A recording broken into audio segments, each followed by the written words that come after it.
Hello and welcome to Bimochana Edu. This is the series of geography optional and we are doing population geography, which is module 7 of our series. This is the continuation of our previous part, which is part B, which is demographic attributes.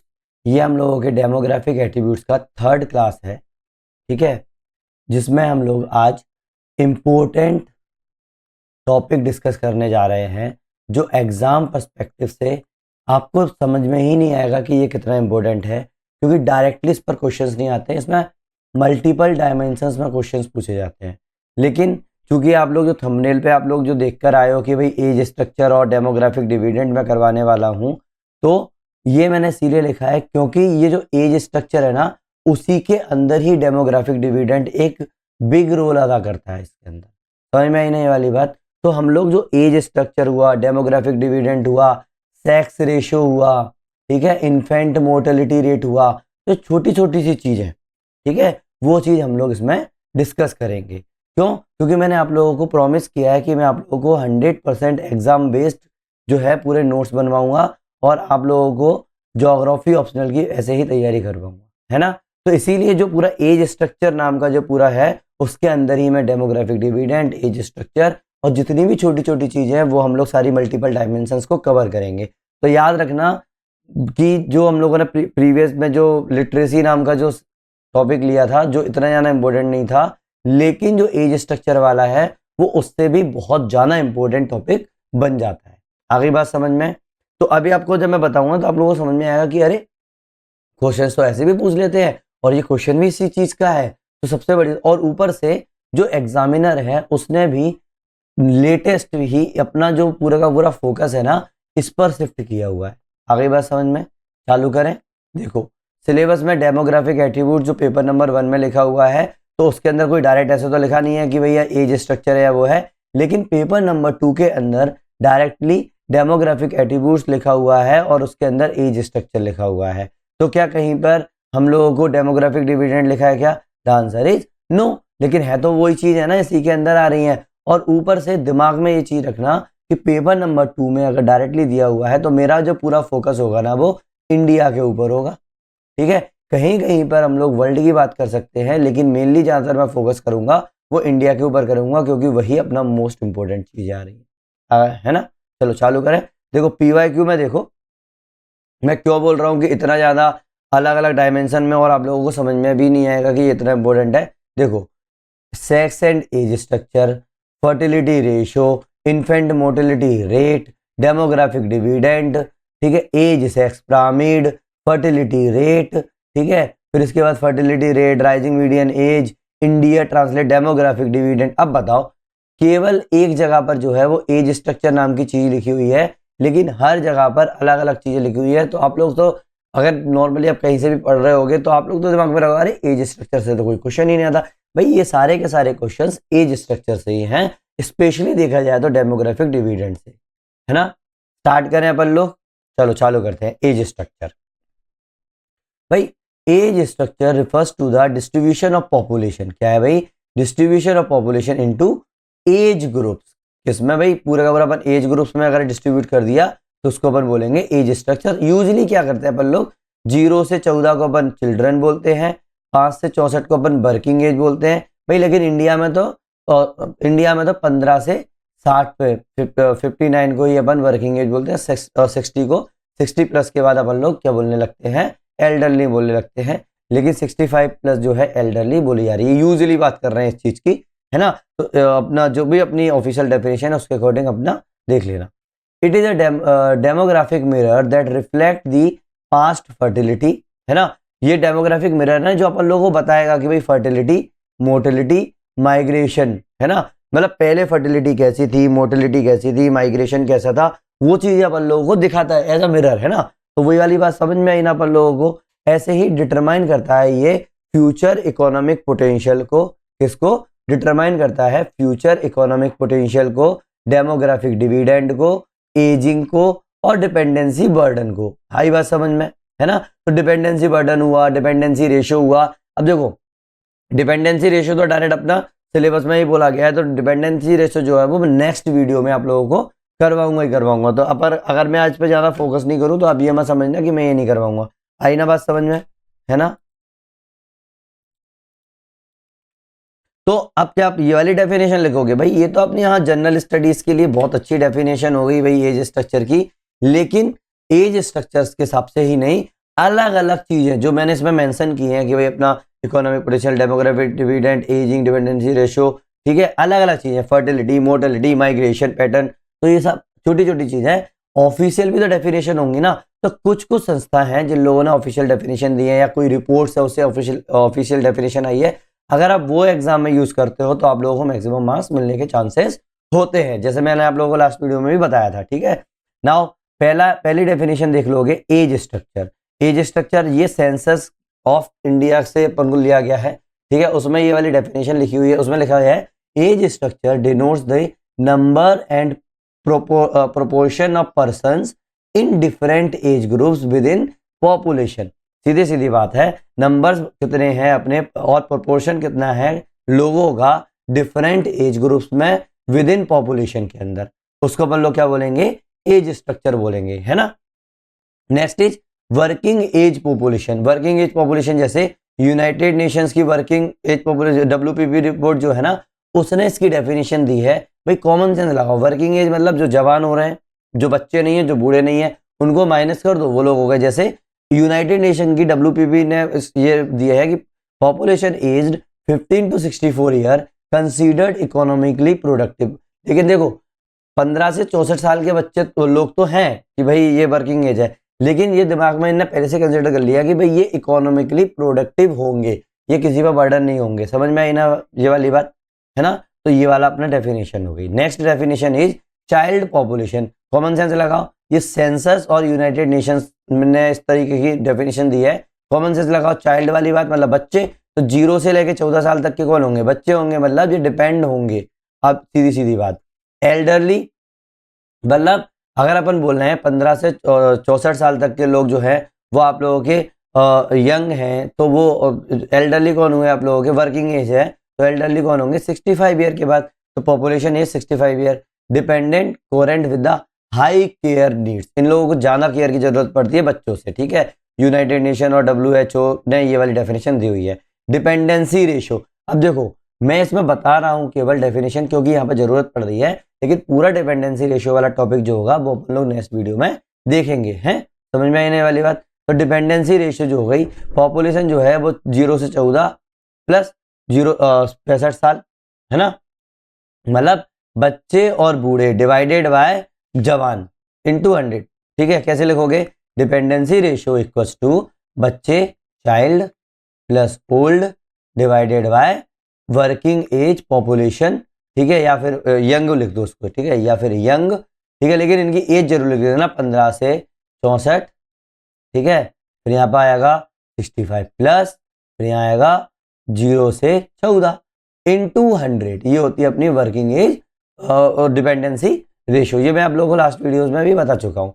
High dependency ratio कब होगी, जब मेरा high economic burden देखने को मिलेगा, मतलब अगर मेरी डिपेंडेंट लोग ज्यादा हुए, लोग ज्यादा काम करने वालों से, तो सबसे ज्यादा बर्डन कब होगा भाई, इकोनॉमिक बर्डन तो सबसे ज्यादा उसी टाइम पे होगा ना, कि भाई लोग इतने लोग कमा नहीं रहे, इतने लोग खा रहे हैं, कोई काम ही नहीं कर रहा है ना, तो ये चीज हो गई। नेक्स्ट डेमोग्राफिक डिविडेंड, ये UNFPA ने ये वाली डेफिनेशन दी है, उसको भी दिमाग में रखो। Economic growth potential that result from shift in a populations age structure mainly when the working age population grow larger relative to the dependent, है ना। तो इकोनॉमिक ग्रोथ पोटेंशियल है ये एक सीधा सीधा जो किससे हो रहा है भाई, जब आप लोगों की पॉपुलेशन की जो एज स्ट्रक्चर है ना वो आपका शिफ्ट करे, है ना, मेनली जब वर्किंग एज पॉपुलेशन जो है ना वो आप लोगों के डिपेंडेंट से ज्यादा हो जाए, मतलब ये जो ऊपर वाला इलाका है ना वो थोड़ा सा नीचा रह जाए और ये वाली चीज ज्यादा हो जाए। लेकिन शर्तें भी इसके अंदर आएंगी, वो मैं आपको आगे बताऊंगा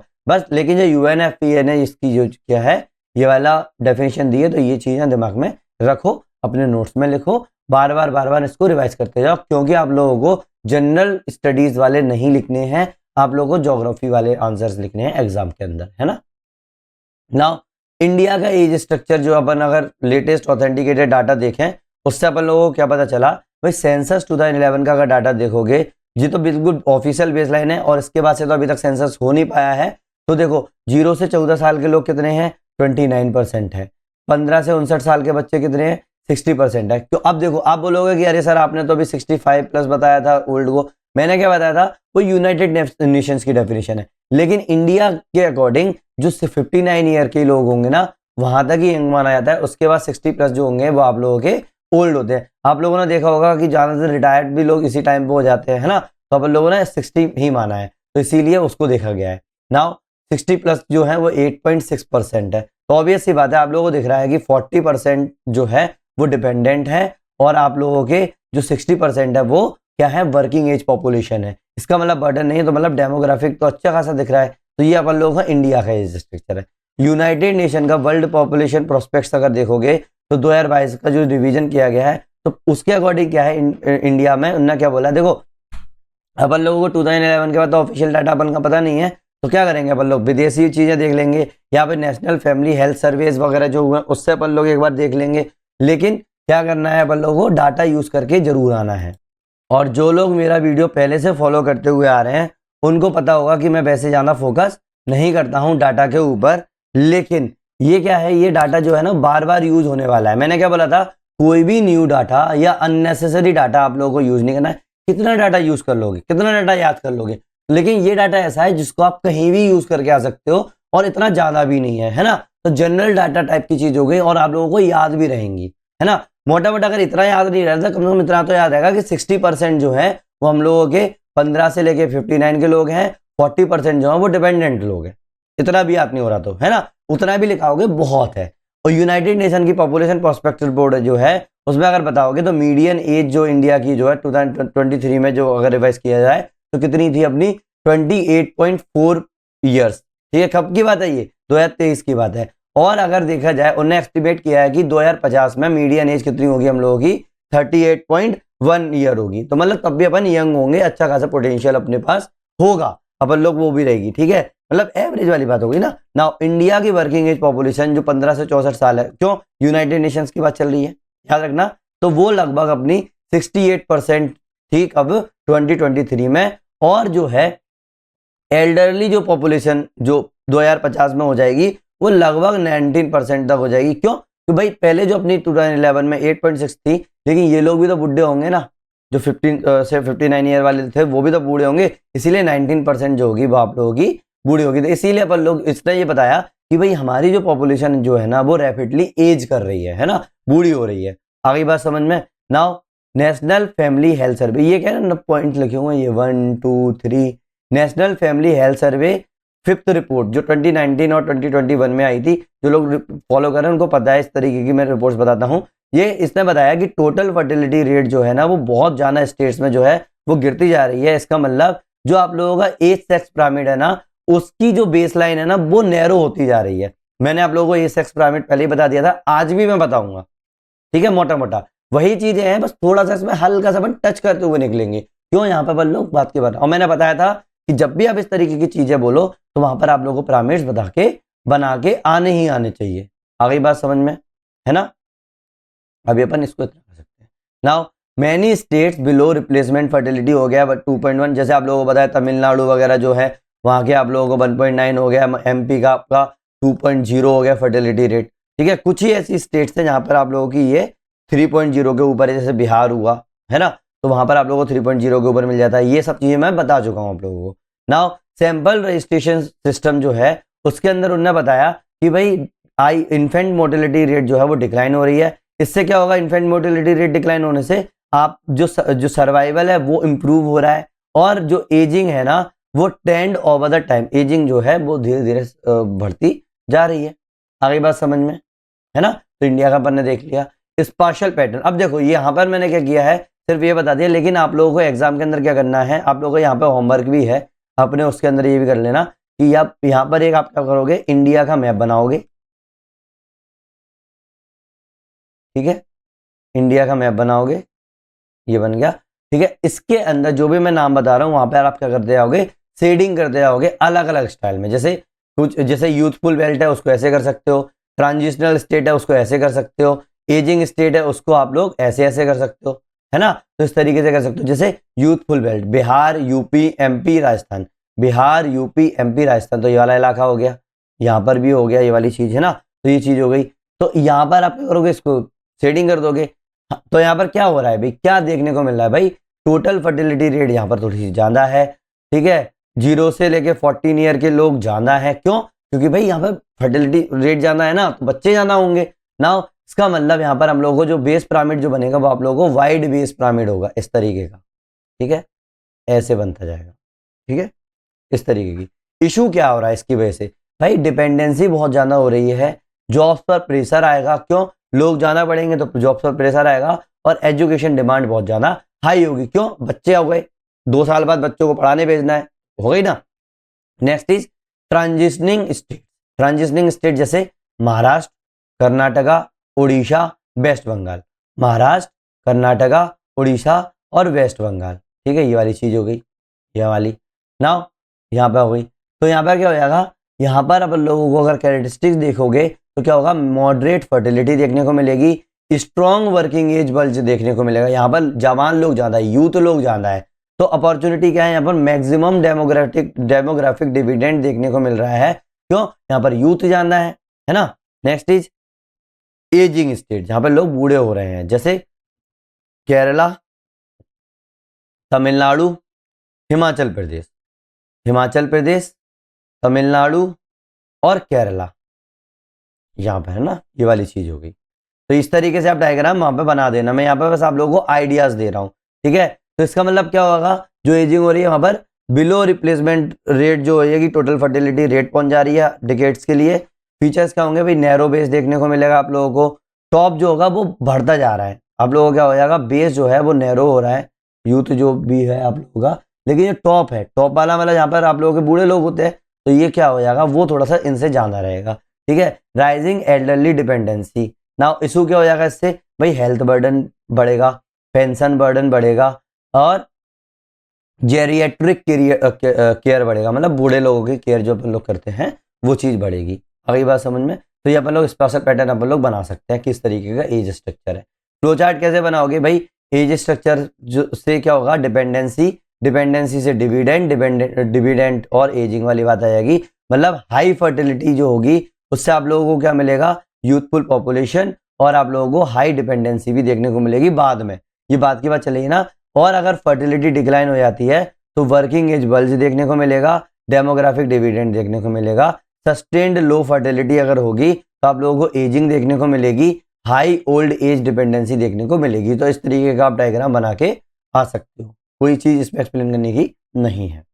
नाउ वो चीज हो गई, इसी के अंदर ही एज सेक्स स्ट्रक्चर की अगर मैं बात करूं, वही सेक्स पिरामिड वाली बात करेंगे भाई, यहाँ पे एज सेक्स स्ट्रक्चर वही चीज चल रही है। टॉपिक आप लोग याद रखना, मैं यहाँ पर कोई भी चीज बोल रहा हूँ कि नया टॉपिक, इसका मतलब वो पूरा एज स्ट्रक्चर के अंदर ही चल रहा है। तो एज सेक्स स्ट्रक्चर की अगर मैं बात करूं तो distribution of the population by age and sex, उसको ही तो बोलेंगे एज सेक्स स्ट्रक्चर, ये represented by the population pyramid, इसको अपन लोग पॉपुलेशन पिरामिड से रिप्रेजेंट कर सकते हैं, ठीक है।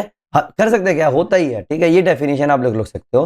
तो एज सेक्स स्ट्रक्चर जो शो करता है the distribution of the population across the age and sex group, है ना, पूरी की पूरी बता रहा है कि कौन सा बता रहा है, represented by the population pyramid, it is revealed past fertility mortality, है ना। तो इसी से अपन लोगों से पता चलेगा कि पास्ट फर्टिलिटी और मोर्टेलिटी क्या थी, migration, demographic momentum and future ageing, इससे अपन लोगों को पता चल जाता है ना, बात समझ में ना।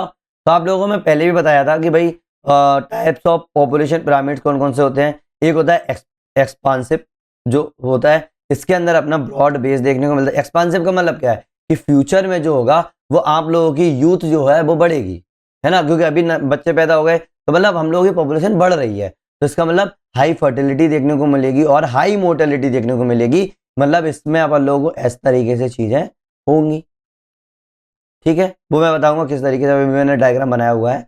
नाउ स्टेशनरी मतलब यहाँ पर ना तो अपनी पॉपुलेशन बढ़ेगी ना घटेगी, ये बिल्कुल रेक्टेंगुलर टाइप की हो जाती है, और रिप्लेसमेंट फर्टिलिटी देखने को मिलती है, रेक्टेंगुलर बोल सकते हो आप, बेल शेप बोल सकते हो, ठीक है, घंटा। नेक्स्ट इज कंस्ट्रक्टिव, मतलब ये क्या होगा, आप लोगों की जो पॉपुलेशन होगी ना वो कम होती जाएगी। तो मतलब यहाँ पर पॉपुलेशन कम होने का आपको पता कैसे पता लगेगा कि ये बाद में पॉपुलेशन कम होगी? बच्चे पैदा कम हो रहे हैं, समझ में आई ना? बच्चे पैदा कम हो रहे हैं, अगर बच्चे पैदा कम होंगे इसका मतलब आप लोगों को बेस जो होगा वो नैरो देखने को मिलेगा, ठीक है। और आप लोगों की जो जो बूढ़ी वाली पॉपुलेशन है वो थोड़ी सी ज़्यादा देखने को मिलेगी नीचे से, है ना। तो वही वाली बात होगी, जैसे जापान, वेस्टर्न यूरोप, है ना। देखो एक्सपांडिंग वाली जो थी, जो मैंने बताया था आप लोगों को पहले, पूरा का पूरा वही है, ठीक है। मैं दोबारा से वही चीज़ जल्दी जल्दी से रिपीट नहीं कर देता हूँ, क्योंकि ये मैं पहले बता चुका हूँ। पिरामिड जो है आप लोगों को नाइजीरिया में देखने को मिलेगा, ट्रायंगुलर जो होता है शेप में होता है, वेस्ट लाइन जो होती है वो वाइड होती है, लेस डेवलप्ड कंट्रीज में जहाँ देखने को मिलता है, बर्थ रेट जो होती है वो हाई हाई होती है। एग्जाम्पल नाइजीरिया, बांग्लादेश, मैक्सिको, है ना। अब देखो इस साइड जो होगा वो मेल ले लिया, इस साइड ले लिया फीमेल, ये जो हो गई आप लोगों की पॉपुलेशन हो गई, ये जो पॉपुलेशन वाली चीज़ हो गई। यहाँ पर आप लोगों की एज ग्रुप देखने को मिल रही है, तो मतलब अगर 0 से 5 हो गया, 5 से 10 हो गया, 10 से 20 हो गया, 20 से 25 हो गया, ये मतलब ऊपर बढ़ते जाएंगे, हम लोग बूढ़े होते चले जाएंगे। तो नीचे अगर ज़्यादा पॉपुलेशन है तो एक्सपांडिंग होगी, है ना। तो यहाँ पर इतना मान लो ये वाली चीज़ है, ये मेरी 15 साल तक के लोग हैं, ये मेरे 65 साल या 60 साल तक के लोग हैं एग्जाम्पल के तौर पे। तो ये क्या हो जाएगा, अब बूढ़े भी लोग कम है, वो भी के लोग कम है, तो ये ज़्यादा है, तो इसका मतलब फ्यूचर में ये चीज़ बढ़ेगी, है ना। तो एक्सपांडिंग हो गई। ऐसे ही अगर मैं कांस्टेंट पॉपुलेशन की बात करूं, तो कांस्टेंट पॉपुलेशन में आप बेल शेप बोल सकते हो, रेक्टेंगुलर बोल सकते हो, कुछ भी बोल सकते हो, घंटा जिस तरीके से होता है अब घंटा बनाना वही हो गई। Now taper toward the top, now birth rate जो होगी और डेथ रेट जो होगी वो ऑलमोस्ट इक्वल होगी। मतलब ये अगर मेरा इतना है तो लगभग लगभग मेरी जो डेथ रेट होगी वो भी लगभग उतनी ही होगी। आगे बात समझ में, है ना। तो इसीलिए वो बोलते हैं, और ये वाली चीज़ ज़्यादा रहेगी, तो कांस्टेंट है, ना बढ़ेगी ना घटेगी, जितने लोग पैदा हो रहे हैं उतने लोग मर रहे हैं एग्जाम्पल के तौर पर, बराबर नहीं है, लगभग लगभग बात चल रही है। डिक्लाइनिंग पॉपुलेशन कब होगी, जब मेरे लोग कम पैदा होंगे। तो देखो यहाँ पर लोग कम पैदा हो रहे हैं, नैरो बेस हो गया। मैं यहाँ पर थोड़ा सा गलती हो गई है, मैंने क्या बताया था आपको पिछली बार भी जब मैंने बताया था, तो क्या होगा, मेरे को इस तरीके से बनाना चाहिए था ये, ना कि पूरा का पूरा वैसा, ठीक है, ऐसे बनाना आप लोग।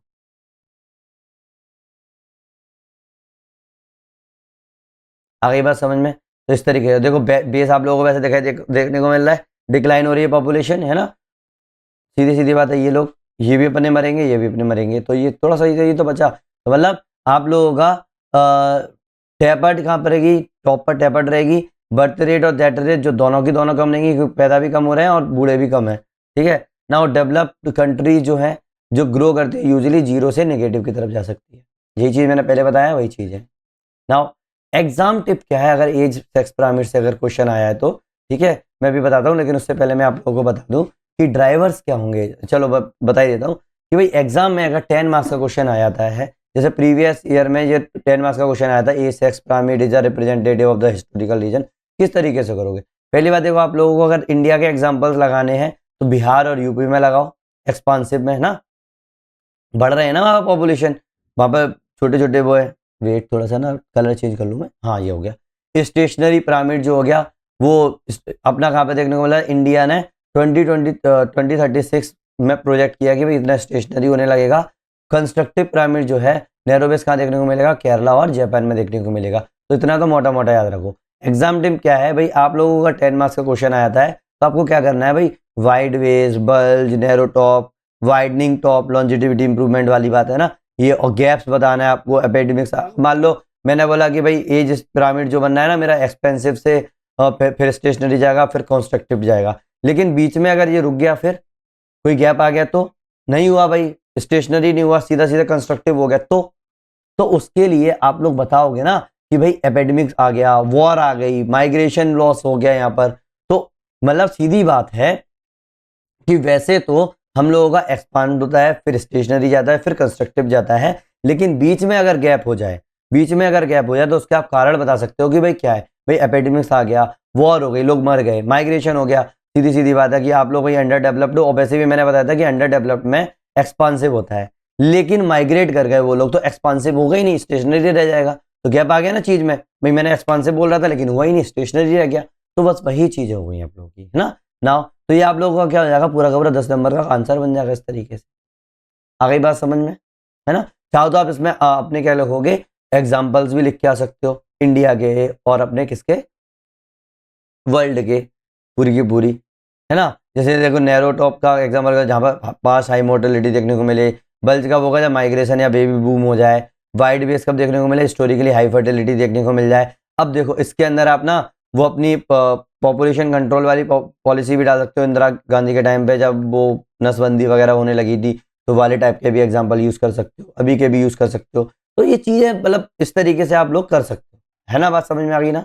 Next, drivers of the age structure. भाई अपन एज स्ट्रक्चर की बात कर रहे हैं, भाई कौन ड्राइव कर रहा है इनको, एज स्ट्रक्चर किस तरीके से चीजें चल रही है। जैसे आप लोगों को वैसे भी मैंने पहले ही बता दिया था कि सबसे मेन ड्राइवर्स कौन से होंगे, फर्टिलिटी और मोटिलिटी। साथ में आप माइग्रेशन भी ले लो इसके अंदर। जैसे अगर हाई फर्टिलिटी हुई इसका मतलब वाइड वेज देखने को मिलेगा, तो यूथफुल पॉपुलेशन अपन लोगों को देखने को मिलेगी।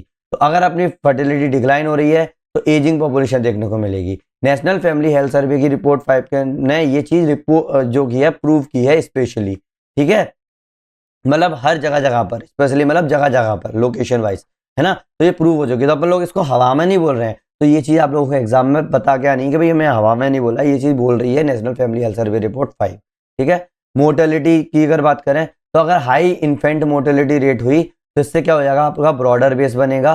ब्रॉडर बेस बनेगा तो आप लोगों को फ्यूअर अर्लियर एल्डरली देखने को मिलेंगे, है ना। तो ये क्या हो जाएगा, बहुत एल्डरली कम हो जाएगा। तो इससे क्या हो जाएगा, डिक्लाइनिंग मोर्टेलिटी देखने को मिलेगी, सर्वाइवल एजिंग होगा, है ना। इन्फेंट मोर्टेलिटी हाई नहीं, इन्फेंट मोर्टेलिटी रेशियो है, सॉरी, ठीक है। हाई इन्फेंट मोर्टेलिटी रेशियो का मतलब है 1000 के ऊपर कितने कम बच्चे जो हैं मर रहे हैं, ठीक है। अगर ज़्यादा हुआ तो इसका मतलब क्या हुआ, आप लोगों के कम मर रहे हैं, है ना। पर 1000 चिल्ड्रन, डेथ पर 1000 चिल्ड्रन वाली बात चल रही है।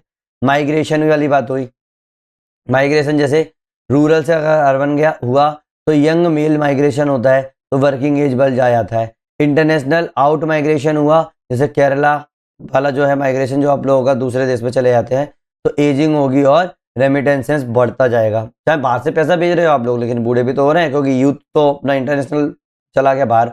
इंडस्ट्रियल सिटीज की अगर मैं बात करूं तो मेल हैवी वर्कफोर्स देखने को मिलता है ना। नाउ फोर्थ पॉइंट, ये मैं इसको हाईलाइट करना भूल गया था, ठीक है। Public health and nutrition. Public health and nutrition भी आप लोगों का ड्राइवर है। जैसे ये डिटरमाइन करता है चाइल्ड सर्वाइवल। भाई अगर नहीं हुआ अच्छा तो चाइल्ड पहले से ही हो गया, तो ये आप लोगों का बेस को सेव करता है, जिस तरीके से मैंने बेस बनाया था पिरामिड में। आगे बात समझ में, है ना। बस यही ड्राइवर्स है, इससे ज़्यादा जरूरत नहीं है। अब देखो एक इसी के अंदर एक थोड़ा सा मेजर टॉपिक है डेमोग्राफिक डिविडेंड। क्वेश्चन भी अच्छे खासे पूछे गए हैं, कोई अलग सेपरेट नहीं है, ये एज स्ट्रक्चर के अंदर ही ये चीजें आती है ना। तो डेमोग्राफिक डिविडेंड चालू करते हैं अपन लोग। मैं थोड़ा सा 2 मिनट रेस्ट लेता हूँ, थोड़ा सा गले को, थोड़ा सा गला खराब है, फिर मैं आता हूँ। हाँ, तो डेमोग्राफिक डिविडेंड अपन लोग स्टार्ट कर रहे थे। तो इंडिया डेमोग्राफिक, ये क्या कर सकते हो आप, एग्जाम के अंदर कभी भी क्वेश्चन आता है तो इंट्रो के रूप में इसको यूज कर सकते हो, ठीक है। India's demographic transition is created the world largest working age population, है ना। अभी देख रहे हो कि जिस तरीके से डेमोग्राफिक ट्रांजिशन हो रहा है उस तरीके से दुनिया की सबसे बड़ी वर्किंग एज पॉपुलेशन अपने इंडिया में देखने को मिल रही है। However A demographic dividend is not automatic. याद रखना, डेमोग्राफिक डिविडेंड जो है वो ऑटोमेटिक नहीं है। आपने बोला कि भाई अब तो हमारे लोग जवान है, हम तो बहुत हो रहे हैं। भाई जवानी से क्या हो रहा है, आपसे क्या हो रहा है। भाई आपके घर में अगर 10 कमाने वाले हैं और कमाने जा ही नहीं रहे, घर पे सो रहे, फिर कोई मतलब बनेगा क्या, नहीं ना। तो वही चीज हो गई, ऑटोमेटिक नहीं है। It is a time bound opportunity that must be converted into an economic dividend through the structural reform. बिल्कुल अपन लोगों को क्या करना पड़ेगा, स्ट्रक्चरल रिफॉर्म लानी पड़ेंगी, ह्यूमन कैपिटल इन्वेस्टमेंट करना पड़ेगा और स्पेशली इंक्लूसिव डेवलपमेंट लेकर आना पड़ेगा। India is experiencing a regional dualism. अभी अगर प्रेजेंट में देखोगे तो रीजनल डुअलिज्म देखने को मिल रहा है। जैसे सदर्न स्टेट्स जो है ना वो क्या है, ऑलरेडी एज कर रही हैं, बूढ़े होते जा रहे हैं, वाइल नॉर्दर्न स्टेट जो है ना वो अभी के टाइम पर यूथ बल्ज है, वहां पर यूथ जाना है। Making targeted policies essential. तो अपन लोगों को जो पॉलिसी जो है ना वो यूनिवर्सल नहीं बनानी है, अपन लोगों को टारगेटेड पॉलिसीज बनानी पड़ेंगी, स्पेशली ना, स्पेशली। आ गई बात समझ में, है ना। तो इस तरीके का आप इंट्रो लिख के आ सकते हैं। Demographic dividend is not automatic, ये दूसरी बात हो गई ना। मैंने अभी बात को बोला कि भाई ऑटोमेटिक नहीं है, भाई क्यों नहीं है अपन बताते हैं। भाई पहली बात तो ये क्या है भाई, ये केवल और केवल पोटेंशियल है, कोई गारंटी नहीं है। आप लोगों के पास पोटेंशियल कितना है। आप लोग अगर यूपीएससी यहाँ पढ़ने आए हैं कि भाई दो लोग टाइप के लोग होते हैं, भाई एक जो बहुत मेहनत कर रहा है लेकिन उसका यूपीएससी क्लियर होने का नाम ही नहीं ले रहा है, और एक जो कम मेहनत कर रहा है लेकिन अगर वो थोड़ी भी मेहनत करेगा तो उसका यूपीएससी क्लियर हो जाएगा। तो इस इंसान के पास पोटेंशियल तो है लेकिन उसका यूज ही नहीं कर रहा है। इसका मतलब यूपीएससी को क्लियर करना उस इंसान के लिए गारंटी नहीं बनता है। हाँ, वो इंटेलिजेंट कितना भी बना रहे, उसके पास रिसोर्सेस कितने भी बने रहे, लेकिन अगर वो यूज नहीं करेगा तो उसका कुछ भी नहीं हो सकता, है ना। तो ऐसे ही ये भी जो है वो केवल पोटेंशियल है, कोई गारंटी नहीं है। Depends on quality of labour force, not just quantity. मतलब अपन लोगों के पास मान लो 100 मजदूर हैं, 100 मजदूर हैं या फिर 100 लोग हैं काम करने वाले, लेकिन उनके पास क्वालिटी ही नहीं है कि भाई इस चीज को इकोनॉमिकली कन्वर्ट कर पाए किसी भी चीज को, तो क्या मतलब बन रहा है। भाई मेरे पास मतलब चाइना में मैंने बोला कि भाई 4 लोग काम कर रहे हैं उस चीज में, वही लोग हमारे यहाँ 400 लोग लग रहे हैं उस काम को करने में, तो क्या फायदा है ऐसे डेमोग्राफिक डिविडेंड या फिर ऐसे यूथ का, है ना। तो कोई क्वांटिटी वाली बात नहीं है, हम लोग क्वालिटी की बात करेंगे। इसमें अपन लोगों को जॉब ग्रोथ से की जाना जरूरत होती है, लेबर फोर्स ग्रोथ से। मतलब अपन लोगों को ये दिमाग नहीं लगाना कि लेबर फोर्स कितनी हो गई, 100 लोगों से मतलब नहीं है, जॉब ग्रोथ हो रही है कि नहीं है। मतलब मेरे पास 100 लोग हैं लेकिन जॉब केवल मेरे पास 2 ही है, क्या मतलब है। अगर मेरे पास जॉब भी अगर मेरी पास 100 हुई और लोग 50 हुए तो अच्छा है, 100 लोग तो होने चाहिए। मतलब साथ में मतलब मेरा लेबर फोर्स ग्रोथ बढ़ने के साथ साथ मेरा जॉब ग्रोथ भी बढ़ना चाहिए। जॉब ही नहीं है, अनएम्प्लॉयमेंट बढ़ रही है, क्या मतलब हुआ, है ना। Next is needs urbanisation plus infrastructure to absorb worker. भाई वर्कर बढ़ते जा रहे हैं लेकिन अर्बनाइजेशन नहीं है, इंफ्रास्ट्रक्चर नहीं है, तो आप किस तरीके से करोगे, ये वाली बात हो गई। Next is gender imbalances. क्या हो गया, जेंडर इम्बैलेंसेस, मतलब इसके अंदर आप लोगों को लो FLFPR देखने को मिलता है, जिससे आप लोगों को मतलब female labour force participation ratio, कल बताया था मैंने आप लोगों को ना, फीमेल जो लोग लिख रहे हैं ना वो लोग लिख लेना अपने सिलेबस के अंदर, यह है female labour force participation ratio. ये क्या करेगा, ये रिड्यूस करेगा इफेक्टिव वर्क फोर्स को। ऑब्वियस सी बात है, फीमेल भी तो 15 से 60 साल की हो सकती है ना। अगर ये लोग काम ही नहीं करेंगी तो भाई ये भी तो बर्डन है, क्या मतलब है ऐसे डेमोग्राफिक डिविडेंड का, है ना। Next is large regional differences means no single policy work for the all state. अगर आप लोगों को दिखाई दे रहा है कि बहुत ज्यादा रीजनल डिफरेंसेस देखने को मिल रहे हैं, इसका मतलब हम लोग कोई भी एक सिंगल पॉलिसी नहीं बना सकते, कोई भी एक सिंगल पॉलिसी जो है वो वर्क नहीं करेगी सारी स्टेट्स पे। आई बात समझ में, है ना। चलो आगे बढ़ते हैं। Special demographic link, special demography link अगर मैं बात करूं तो इंक्लूड करता है, मतलब इस ये जो है ना पूरा का पूरा, देखो मैंने इसलिए लिखा था क्योंकि मेरे को याद नहीं रहता है कि आप लोगों को मैं बोलूं कि कहाँ यूज हो रहा है। ये वाली लाइन मैंने इसीलिए यहाँ पर लिख ली है क्योंकि मेरे को याद रहे कि मैं आप लोगों को बोलूँ। मैंने आप लोगों को जो भी बताया डेमोग्राफिक डिवीजन जितना भी बताया, ये क्या होता है आप लोगों को जनरल स्टडीज में लिख सकते हो, लेकिन ये आप लोगों को सीधी सीधी बात है जनरल स्टडीज स्टूडेंट से अलग करेगा अगर आप स्पेशल डेमोग्राफिक लिंक लिख के आ सकते हो। आगे में 2-4 और चीजें हैं, मैंने डायमेंशंस बताए हैं, लेकिन दिमाग में रखना यही चीज आप लोगों को बताएगा कि भाई आप ज्योग्राफी ऑप्शनल के स्टूडेंट हैं या जनरल स्टडीज के, है ना। बहुत माइन्यूट सा फर्क होता है भाई आप लोगों के आंसर लिखने में। इसके अंदर क्या करेंगे, रीजनल टोपोग्राफी, भाई इसमें ही वही करना है, वही आप लोगों को डायग्राम बनाना है अपने इंडिया का, ठीक है। ठीक है, देखो इस चक्कर में मैं डायग्राम नहीं बनाता हूँ, आई बात समझ में। मैंने आप लोगों से वादे किए थे कि भाई आप लोगों को बताऊंगा, लेकिन जब भी मैं ट्राई करता हूँ डिजिटली फिर बनता ही नहीं है, इसीलिए मैं आप लोगों को बता देता हूँ उस टाइम पे कि यहाँ पर इस तरीके का डायग्राम बना लेना। नहीं आती है, प्रॉब्लम आ रही है, मुझे मेल कर सकते हो, मैं आप लोगों को मेल का आंसर देता हूँ। मेरे पास कई मेल आते हैं अब तो, पहले तो नहीं आते थे लेकिन अब आने लगे हैं, तो मैं रिप्लाई जरूर करता हूँ, आप लोग भी करके देखना ना, समझ में आ जाएगा। नेक्स्ट, केरला, तमिलनाडु, आंध्र प्रदेश, ठीक है। यहाँ पर क्या देखने को मिल रहा है, लो टोटल फर्टिलिटी रेट देखने को मिल रही है, एजिंग देखने को मिल रहा है, लेबर शॉर्टेज देखने को मिल रही है। तो यहाँ पर क्या होगा भाई, हम लोगों को एल्डरली केयर करनी पड़ेगी, economic plus high skill services बनानी पड़ेंगी यहाँ पर। तो ये वाली केरला तमिलनाडु आंध्र प्रदेश वाली बात हो गई। तो ये आप क्या करोगे, यहाँ पर आप क्या करोगे, सीधी सीधे बताए केरला तमिलनाडु आंध्र प्रदेश, यहाँ पर शेडिंग कर दोगे। Next is Bihar, UP, MP, Rajasthan. यहाँ पर आप लोगों को यूथ बल्ज देखने को मिल रहा है। तो यहाँ पर अपन लोगों को जॉब क्रिएशन की बहुत जरूरत पड़ जाती है, स्किल पाइपलाइन की बहुत ज्यादा जरूरत, स्किल ही तो देना पड़ेगा सबसे बढ़िया, है ना। Next is Himachal Punjab. तो यहाँ पर हम लोगों को आउट माइग्रेशन देखने को मिल रहा है। आप लोगों को पता है कनाडा में चले जाते हैं लोग, तो यहाँ पर हम लोगों को रेमिटेंस की जरूरत है, बाहर जा रहे हैं तो रेमिटेंस बेस्ड डेवलपमेंट मॉडल बनाने पड़ेंगे यहाँ पर इस इलाके में। भाई पंजाब के लोग कनाडा शिफ्ट हो रहे हैं और भी अगर हिमाचल के लोग भी बाहर शिफ्ट हो रहे हैं, तो यहाँ पर रेमिटेंस बेस्ड डेवलपमेंट मॉडल्स लेके आने पड़ेंगे, हम लोगों को दिमाग इतना लगाना है। Next is north east state जो है हम लोगों की, यहाँ पर मिक्स्ड फर्टिलिटी देखने को मिल रही है, हाई एजुकेशन देखने को मिल रहा है, ठीक है। जिससे आप लोगों को पोटेंशियल हाई स्किल्ड हब्स जहाँ पर बनाने पड़ सकते हैं, बहुत जरूरत पड़ गई इस जगह पर, ठीक है। तो क्या होता है अपन लोग कई बार जो होते हैं ना, अपन लोग हमेशा नॉर्थ ईस्ट स्टेट को इग्नोर मार देते हैं नॉर्मली लोग, लेकिन प्लीज आप लोग इन नॉर्थ ईस्ट स्टेट्स को इग्नोर मत मानना, इंडिया का ही पार्ट है। और जब आप आंसर में लिख के आते हो तो उनको याद रखा, अरे अच्छा ये तो जनरल स्टडीज की तरह से नहीं, ये ज्योग्राफी स्टूडेंट की तरह सोच रहा है, और उसके माइंड में अभी भी है भाई एकता वाली बात है कि भाई हम लोग एक है, ठीक है।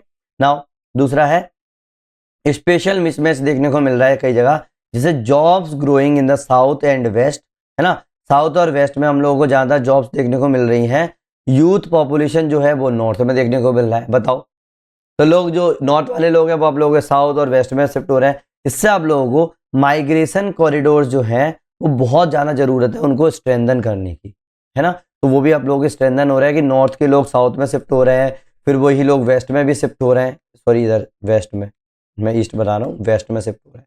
गुजरात मुंबई ये लोग जाते नहीं है, तो वही वाली बात हो गई। तो स्पेशल डेमोग्राफिक इस तरीके से कर सकते हो।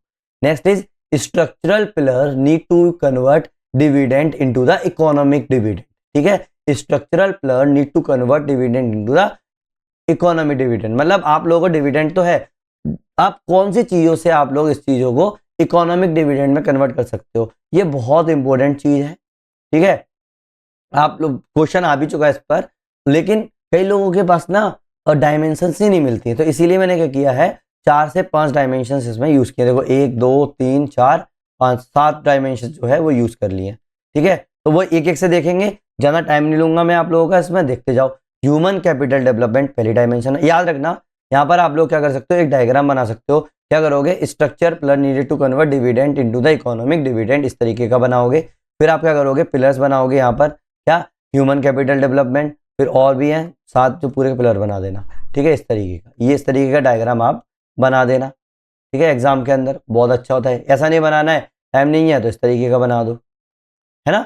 ये बनाना, और यहाँ पर आप लोगों के ये पॉइंट्स आ जाएंगे यहाँ पर, है ना। इसके अंदर भी करना है तो यहाँ पर भी 3 इस तरीके का बना दो। जैसे human capital development, human capital development कैसे होगा भाई, एजुकेशन रिफॉर्म लेकर आओ, है ना। इंप्रूव लर्निंग आउटकम, जैसे ASER फाइंडिंग्स जो रिपोर्ट ने ही बताया, ठीक है। रिड्यूस ड्रॉप आउट, ये फीमेल्स का ज्यादातर अपन लोग देखें।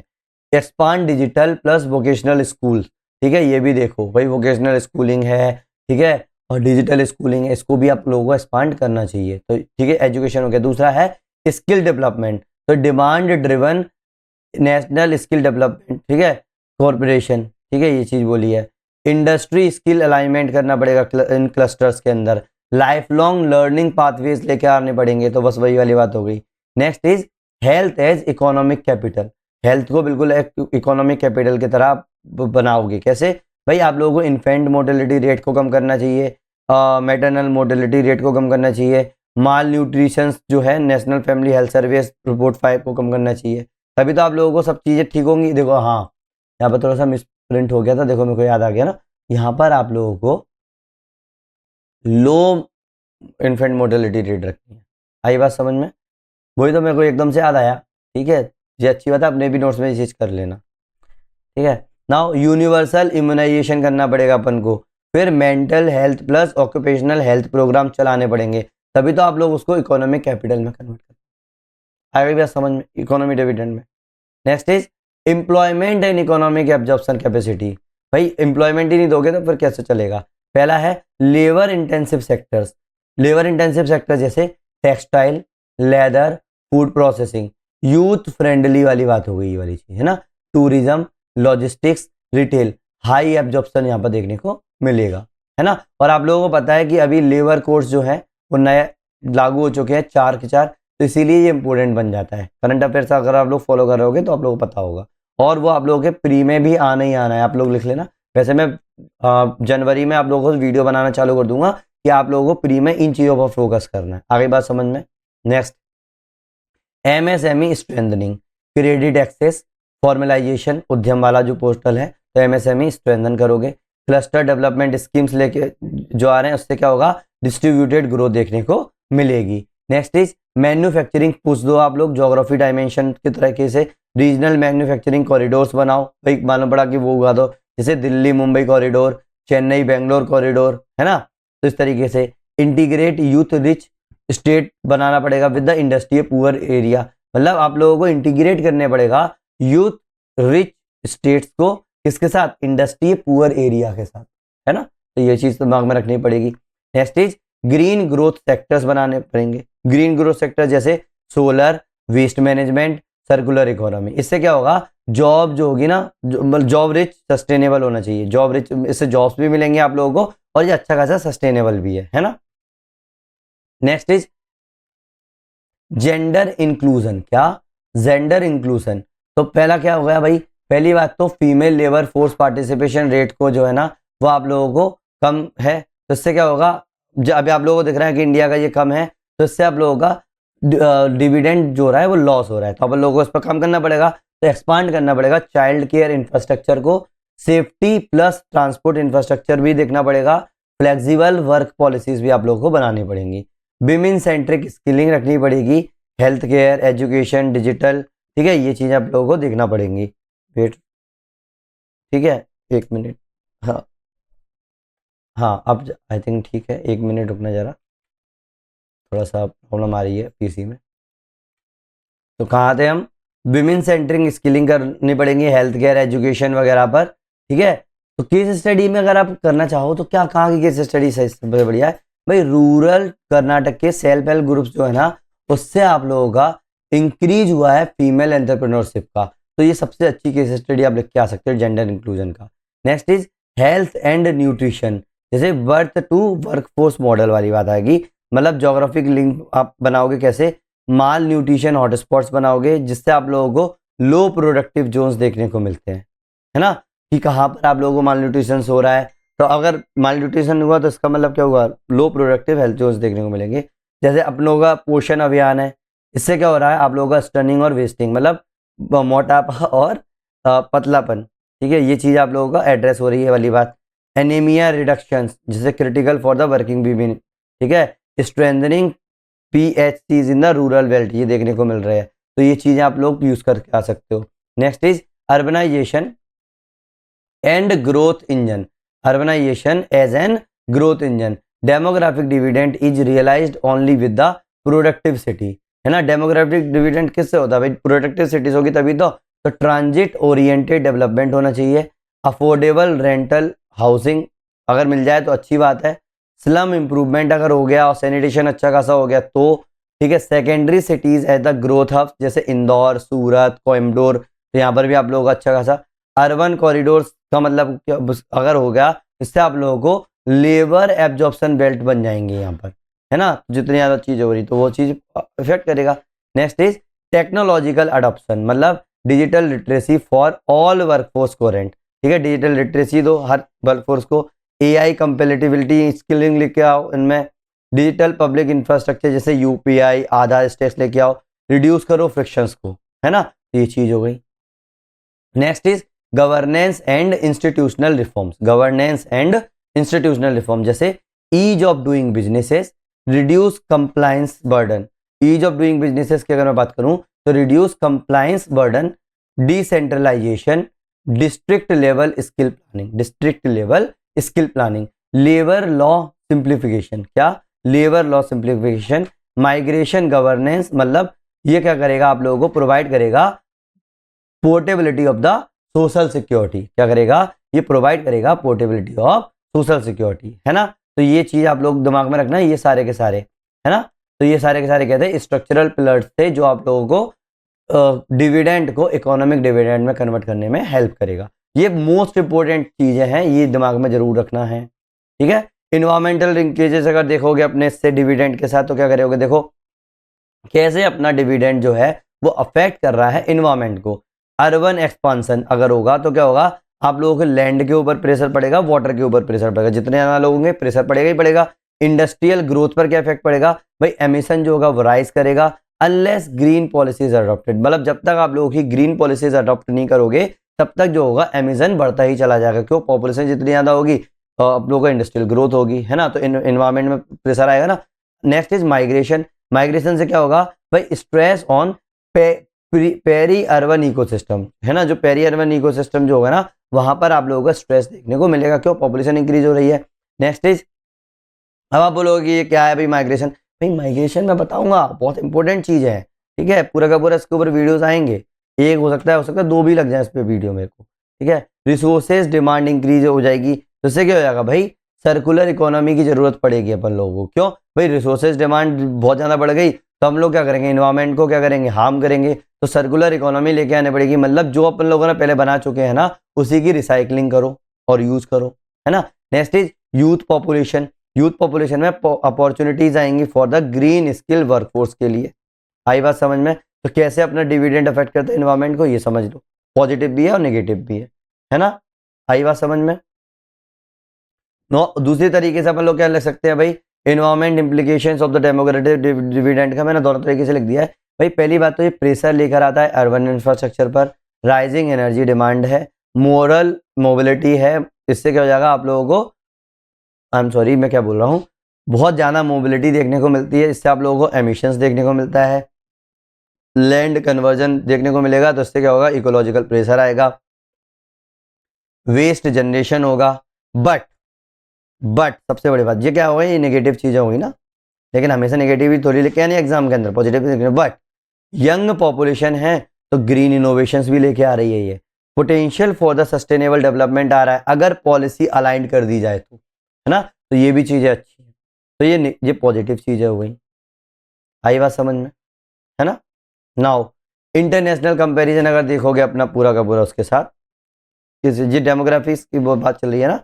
नाउ साउथ कोरिया का अगर एग्जांपल ले लोगे तो भाई invested heavily in the education and industry, तो यहाँ पर क्या देखने को मिल रही है, रैपिड ग्रोथ हो रहा है, तो इसलिए चाइना ने मैन्युफैक्चरिंग लेड का absorption of the youth current बनाया है। मैन्युफैक्चरिंग लेड है चाइना, वहाँ पर क्या होगा, आप लोगों की लेबर पार्टिसिपेशन ज़्यादा हो जाएगी, तो ये सक्सेस केस में आप लोग लिख के आ सकते हो, ये भाई ये सक्सेसफुल केस है। लेकिन फेल्यूर केस भी तो होंगे कुछ, जैसे बहुत सारे अफ्रीकन नेशंस हैं जहाँ पर आप लोगों को कोई भी जॉब एब्जॉर्प्शन नहीं हो रहा है भाई, यहाँ पर पॉपुलेशन इंक्रीज हो रही है लेकिन एब्जॉर्ब ही नहीं कर पा रहे हैं, तो फेल हो गई यहाँ पर डेमोग्राफिक डिविडेंड, तो डेमोग्राफिक बर्डन यहाँ पर देखने को मिल रहा है। इंडिया से कैसे लिंक करोगे भाई, इंडिया का जो डेमोग्राफिक फ्यूचर है ना वो डिपेंड करता है अडॉप्टिंग ईस्ट एशियन पाथवेज को वाइल अवॉइडिंग अफ्रीकन पिटफॉल्स को। मतलब ये वाला इलाका जो है ना साउथ कोरिया चाइना वाला इलाका, अगर अपन इस तरीके की पॉलिसीज अगर अपन इसको अडॉप्ट कर पाए और अगर अपन लोग जो गलतियां अफ्रीकन नेशंस ने की हैं वो ना दोहराएं तो आप लोगों को भी अच्छा खासा फायदा मिलेगा ही मिलेगा। आई बात समझ में, तो इस तरीके से आप लिख के आ सकते हो। Next is conditions necessary to harness the dividend. कौन सी कंडीशंस है भाई जो आप लोगों के डिविडेंड को हार्नेस कर सकती है। भाई पहली बात तो यूनिवर्सल स्कूलिंग, ये पॉइंट्स नंबर है 1 2 3 4 5 6, ठीक है। Universal schooling plus quality learning पहली। दूसरी मतलब स्कूलिंग सब लोगों को मिलनी चाहिए और क्वालिटी होनी चाहिए लर्निंग के अंदर। दूसरा टेक्निकल वोकेशनल ट्रेनिंग, अब इसके अंदर एग्जांपल क्या लिखोगे अपना नेशनल एजुकेशन पॉलिसी, है ना, technical and vocational training skill India program, है ना, तो ये चीजें लिख के आना एग्जाम में। हाई फीमेल लेबर पार्टिसिपेशन, ठीक है, वो तो अपना बढ़ेगा ही बढ़ेगा, बेटी पढ़ाओ बेटी बचाओ, ठीक है। Job creation in manufacturing and services, वही अपना एमएसएमई वाला जो चल रहा है आजकल। Urbanization with the affordable housing, ठीक है। हेल्थ केयर एक्सेस, वही अपना हेल्थ केयर एक्सेस में अपना वो कार्ड जो है अपना, ठीक है, 5 लाख का जिसके ऊपर अपन लोगों को वो मिल रहा है, अभी नाम याद नहीं आ रहा है, ठीक है। Digital skill plus innovation economy, regional balance Bihar UP, है ना, वो चीजें हो गई आप लोगों का। आयुष्मान कार्ड, आयुष्मान कार्ड, है ना, याद होगा आप लोग, ये चीज हो गई। इसका देखो मेरे को एकदम से याद नहीं आती चीजें हेल्थ केयर एक्सेस के लिए। रीजनल बैलेंस, क्योंकि अभी प्राइमरी और सेकेंडरी पर फोकस करने की कोशिश कर रहे हैं ना, टर्सरी की तो बात अलग है। रीजनल बैलेंस, बिहार, यूपी, इनको भी अपन लोगों को कन्वर्ज करना पड़ेगा। तो अपन लोगों को जरूरी है ये चीज़ें करने के लिए। बस इतना ही बहुत है। थिंकर्स जो आप लोगों को बहुत जरूरी है डिविडेंड वाले एग्जाम में यूज करने के लिए, आप लोग को कुछ भी करके लिखना है, इसीलिए मैंने यहाँ पे मस्ट ऐड लगा दिया है। मैंने क्या बोला, मैं भूल जाता हूँ चीजें। तो पहले कौन से हो गए भाई, नॉस्टेंटीन। आप लोगों को डेमोग्राफिक ट्रांजिशन थ्योरी बताई थी, तो वही वाली बात हो गई। डिविडेंड स्टेजेस आप लोगों को बतानी है। अमर्त्य सेन तो अपना चल ही रहा है इस पॉपुलेशन के अंदर। कंपेटेबिलिटी अप्रोच देखोगे, उससे आप लोगों का ह्यूमन कैपिटल एच की वाली बात होगी। फिर गुन्नर मिर्दल की अगर बात करें तो कुमुलेटिव कॉजेशन देखने को मिलेगा। Low education traps create the demographic burden. Low education trap जो होंगे वो आप लोगों के डेमोग्राफिक बर्डन को क्रिएट करेगा। आई बात समझ में, है ना? समझ में आ गई ना? ये चीज हो गई आप लोगों की। नेक्स्ट इज, अब इसके अंदर आप लोगों को डेमोग्राफिक डिविडेंड में आप लोग फ्लो चार्ट बनाने हैं। कैसे बनाओगे? सिंपल सी बात है कि डेमो फर्टिलिटी अगर डिक्लाइन होती है तो यूथ बल्ज होगा, वर्किंग एज पॉपुलेशन जो होगी वो बहुत ज़्यादा बढ़ेगी। फिर स्किल और health plus jobs plus governance आप लोगों का यहाँ पर ज़रूरत पड़ेगी। फिर इकोनॉमिक ग्रोथ और डिविडेंड की ज़रूरत वो हो जाएगी। इवेंचुअली एजिंग होगी और वेलफेयर बर्डन देखने को मिलेगा। अगर अपन लोग नेगेटिव गए तो पॉजिटिव भी बात चल रही है, ठीक है? तो इस तरीके से आप फ्लो चार्ट बना। यहाँ पर भी ये एग्जाम्पल के तौर पर फ्लो चार्ट बनवा रहा हूँ, याद रखना। कोई वो नहीं है कि आप लोगों को मैंने बना दिया बस एग्जैक्ट भैया। अगर आप लोगों को और अच्छा आता है तो आप भी बनाओ और मुझे भी भेज दो, है कि नहीं है? तो दोनों का ही फायदा होगा। Next is diagram. आप क्या करोगे, इस तरीके से बनाना, शेडिंग कर देना। भाई जो साउथ वाला इलाका है वहां पर एजिंग हो रही है, ये वाला इलाका है, यहाँ पर एजिंग देखने को मिल रही है। नॉर्थ में यूथ देखने को मिल रहा है, बल्ज, ठीक है। इंडस्ट्रियल कॉरिडोर्स का देखने को मिल रहा है आप लोगों को। ये अपना साउथ का इलाका हो गया, अपना वेस्टर्न इलाका हो गया, अपन लोगों का कोलकाता वाला इलाका हो गया। माइग्रेशन कॉरिडोर्स आप बना दोगे इस तरीके से, ठीक है, कि जैसे नॉर्थ वाले लोग साउथ में शिफ्ट हो रहे हैं, ये अपने वेस्ट में भी शिफ्ट हो रहे हैं, तो वो भी आप बना दोगे। तो इस तरीके से डायग्राम बना के आ जाना। एक और चीज़ है इसी के अंदर कि डिपेंडेंसी रेशियो वाला भी अगर बनाना है, वहाँ पर डिपेंडेंसी रेशियो का यहाँ पर इसी में बनाना है, डिपेंडेंसी रेशियो का भी डायग्राम। तो ये जो डायग्राम है ना, मैं आप लोगों को जब कल डिपेंडेंसी रेशियो बताऊंगा ना, उसी टाइम पे बता दूंगा। तो आप लोग यहाँ पर ना एक अपने लिए जगह छोड़ देना कि डिपेंडेंसी रेशियो का भी डायग्राम आप लोगों को इस डेमोग्राफिक डिविडेंड वाले में बनाकर आना है, ठीक है। लो fertility and future population structure, इसी का मतलब ये वो चीज हो गई। हम अपन क्या कर रहे हैं उसी के अंदर थोड़ी सी और देख लो कि लो फर्टिलिटी और फ्यूचर पॉपुलेशन स्ट्रक्चर कैसे बनेगा। जैसे state with total fertility rate are less than the replacement, है ना, रेट। जैसे 2.1 है रिप्लेसमेंट रेट, उससे कम की जो है, जैसे केरला, तमिलनाडु, आंध्र प्रदेश, कर्नाटका, महाराष्ट्र, पंजाब, ये क्या फेस करेंगे भाई? अपन लोग तो बोल दिया कि भाई नहीं रिप्लेसमेंट रेट से कम हो, रिड्यूस हुआ। भाई इन लोगों को भी तो प्रॉब्लम लोग फेस करनी पड़ेगी। पहली जो होगी चीज वो क्या फेस करेंगे भाई? इन लोगों का यूथ कोहर्ट्स जो हो रहा है ना वो श्रिंक हो रहा है। दूसरा है लेबर शॉर्टेजेस जो है ना फ्यूचर में देखने को मिल सकती है ऐसी जगह पर। फास्टर एजिंग देखने को मिलेगी, भाई बूढ़े होंगे क्योंकि लोग पैदा ही कम हो रहे हैं। बेस आप लोगों का नैरो है, तो ये जो लोग हैं ऊपर जाएंगे वो लोग तो आप लोगों के बूढ़े होंगे ना, है ना। Raising old age dependency, need for immigration या इंटर स्टेट माइग्रेशन, ठीक है, जरूरत पड़ेगी भाई, जाना ही पड़ेगा। कैसे करोगे? या फिर अंदर आए normally pressure on pensions and health services यहाँ पे देखने को मिल रही है। पहली बात आई बात समझ में, लो फर्टिलिटी और फ्यूचर पॉपुलेशन स्ट्रक्चर से ये प्रॉब्लम आती है। यहाँ पर आप लोगों की फर्टिलिटी कम है, फ्यूचर में ये प्रॉब्लम्स आ सकती है। आई बात समझ में, है ना।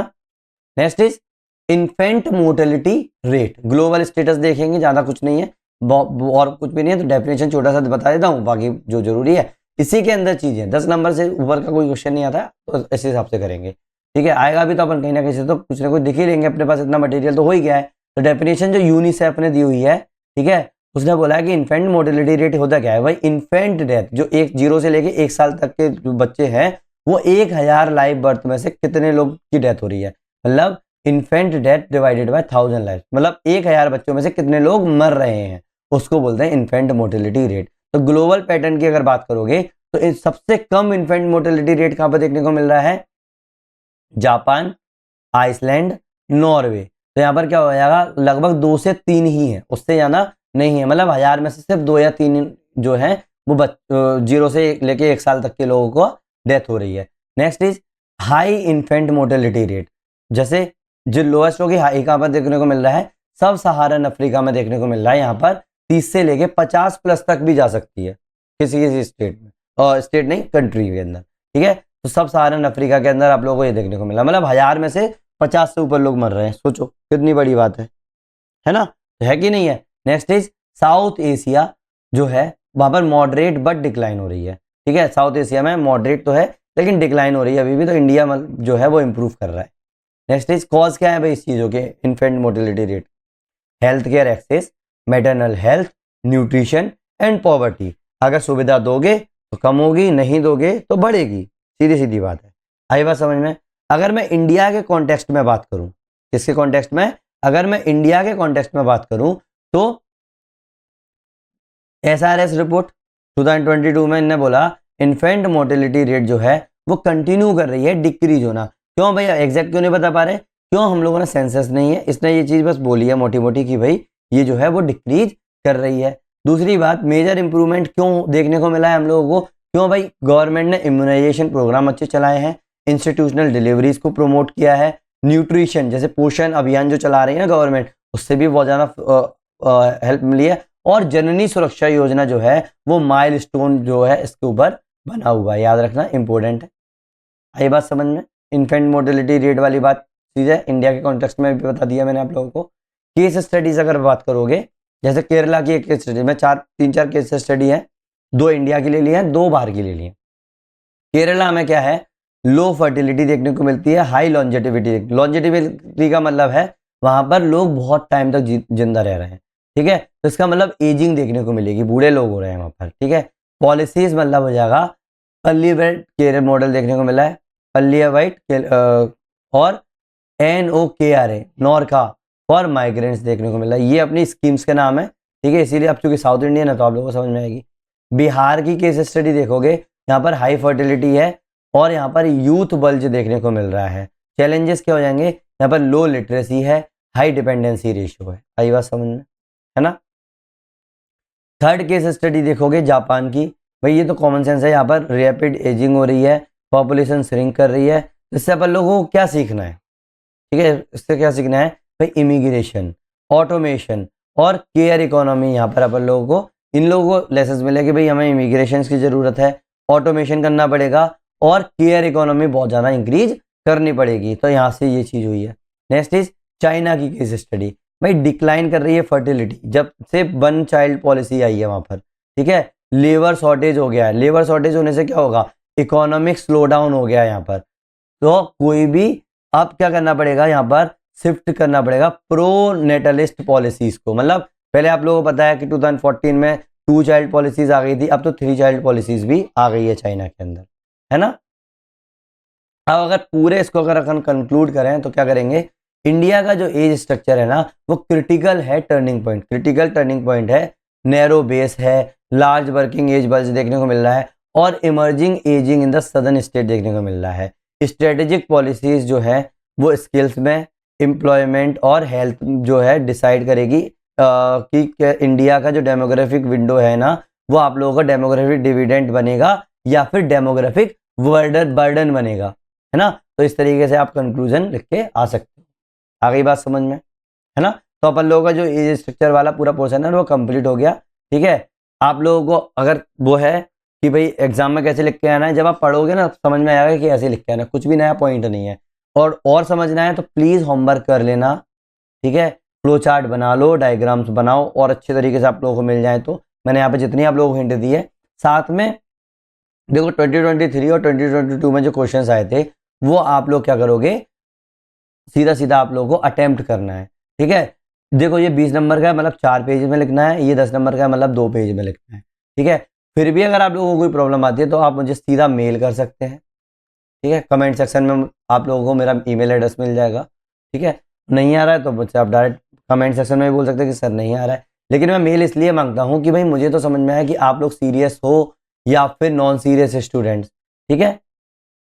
नेक्स्ट वीडियो जो होगा वो अभी अपना मॉड्यूल 7 में ये पार्ट बी ही चलेगा, डिपेंडेंसी रेशियो अपन उसमें बात करेंगे, लॉन्जिविटी की बात करेंगे, है ना। कोई भी ओवरलोड ऑफ इन्फॉर्मेशन नहीं होगी इसके अंदर, ठीक है। तो अगर 1% भी आप लोगों को लगता है कि मैंने आप लोगों की हेल्प की है, आप लोगों की स्टडी में, आप लोगों की नोट्स बनवाने में, ठीक है, तो प्लीज़ लाइक करो, शेयर करो एंड सब्सक्राइब करो। आप लोगों का सपोर्ट ही ये पूरा का पूरा यूट्यूब का जितना भी ज्योग्राफी ऑप्शनल की जो सीरीज चल रही है वो पूरी फ्री में अवेलेबल करवाएगा। Thank you very much. मिलते हैं नेक्स्ट वीडियो में। ठीक है, थोड़ा सा गला खराब है।